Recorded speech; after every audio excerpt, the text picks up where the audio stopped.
My presentation focused on freedom of speech rights for private employees as dictated through federal and state legislation, but also significant cases that have defined the ability for private employees to speak throughout social media. An individual may speak out on an issue that's very politicized or controversial, or even may make a discriminatory remark.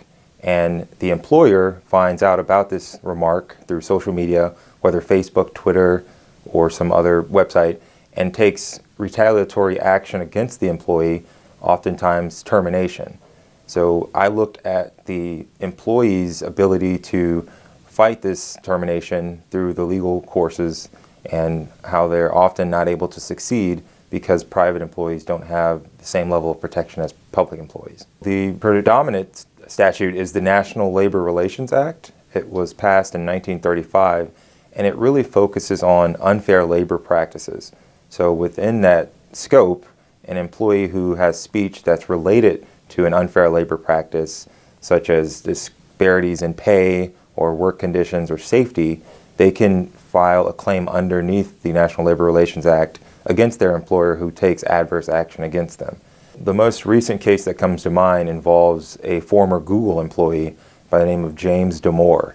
He made speech on an employer's internal discussion board, and the speech concerned diversity practices of the employer and how these practices were affecting white, Caucasian male employees. The employee was fired and reached out to the National Labor Relations Board to address the termination.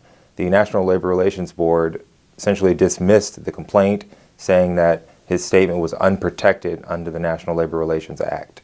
So this is a very important case because not only was the employee using his speech to convey information that he believed was relevant to the workplace, but he was doing so through the employer's internal discussion board.